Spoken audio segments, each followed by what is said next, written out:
بسم اللہ الرحمن الرحیم۔ السلام علیکم۔ سعودی خبر میں خوش آمدید۔ سعودی عرب کی اب تک کی عام خبروں کے ساتھ میں ہوں محمد آصف۔ اگر آپ بھی سعودی عرب کے حالات و واقعات سے باخبر رہنا چاہتے ہیں تو ویڈیو کو پورا دیکھیے گا۔ بڑھتے ہیں خبروں کی جانب اور شامل کرتے ہیں آج کی پہلی خبر۔ سب سے پہلے بات کرتے ہیں کہ خروج عہدہ کی خلاف ورزی کرنے والوں کی واپسی کیسے ہوگی۔ سعودی محکمہ پاسپورٹ اینڈ امیگریشن جوازات کا کہنا تھا کہ مملکت میں مقیم غیر ملکی افراد جب مستقل بنیاد پر اپنے ملک واپس جاتے ہیں تو انہیں فائنل ایگزٹ، جیسے عربی میں خروج نہائی کہا جاتا ہے، حاصل کرنا ضروری ہوتا ہے، جبکہ چھٹی پر جانے کے لیے خروج عہدہ لینا ہوتا ہے۔ جوازات کی ٹویٹر پر ایک شخص نے سوال کیا ہے کہ کرونا لاک ڈاؤن کے دوران چھٹی پر وطن گیا تھا، اب اقامہ ختم ہو چکا ہے، کیا دوبارہ نئے ویزے پر سعودی عرب جا سکتا ہوں یا نہیں؟ سوال کے جواب میں جوازات کا کہنا تھا کہ قانون کے مطابق وہ تارکین وطن جو خروج عہدہ پر جا کر مقررہ وقت پر واپس نہیں آتے، ان پر خروج عہدہ کی خلاف ورزی خرج و لمیت عائد کی جاتی ہے۔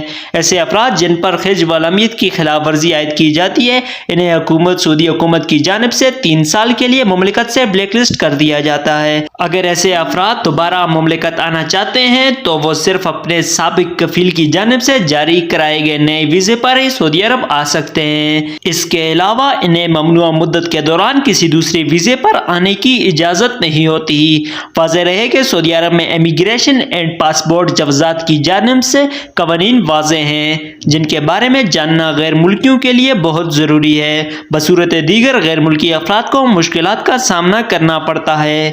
محکمہ پاسپورٹ، جسے عربی میں جوازات کہا جاتا ہے، اس کی جانب سے وقتاً فوقتاً قوانین کے بارے میں اہم معلومات فراہم کی جاتی رہتی ہیں۔ خروج عہدہ کے قانون کی خلاف ورزی پر عائد کی جانے والی پابندی کے حوالے سے جوازات کا کہنا تھا کہ خروج عہدہ پر جانے والوں کے لیے لازمی ہے کہ وہ اس قانون سے اچھی طرح واقف ہوں۔ وہ افراد جنہیں کسی وجہ سے واپس آنے سے تاخیر ہو جاتی ہے، انہیں چاہیے کہ وہ اپنے خروج عہدہ کی مدت میں توسیع کرائیں۔ خروج عہدہ کی مدت میں توسیع کارکن کا کفیل اپنے ابشر یا مقیم اکاؤنٹ سے بآسانی کر سکتا ہے۔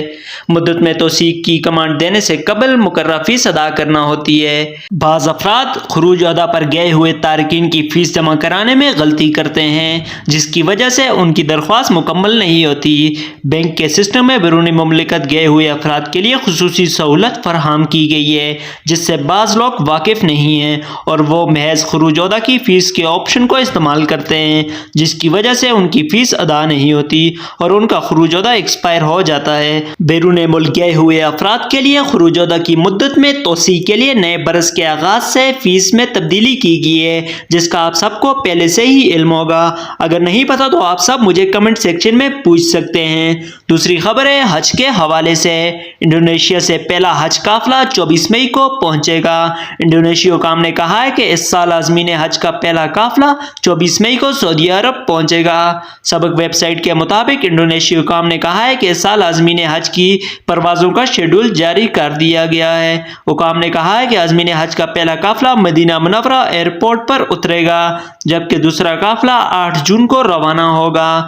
حج کی ادائیگی کے بعد انڈونیشیا عازمین کو واپس لانے والی پہلی پرواز 4 جولائی کو طے کی گئی ہے۔ انڈونیشیا حکام نے کہا ہے کہ اس سال انڈونیشیا 2,21,000 لوگ حج کے لیے سعودی عرب آئیں گے۔ تو یہ تھی اب تک کی عام خبریں۔ ویڈیو دیکھنے کا بہت بہت شکریہ۔ اگر آپ بھی سعودی عرب کے حالات و واقعات سے باخبر رہنا چاہتے ہیں تو ہمارے چینل کو سبسکرائب ضرور کریں اور گھنٹی کے نشان کو دبانا نہ بھولیں تاکہ ہماری آنے والی نئی ویڈیو سب سے پہلے آپ تک پہنچے۔ اپنا بہت سارا خیال رکھیے گا۔ اللہ حافظ۔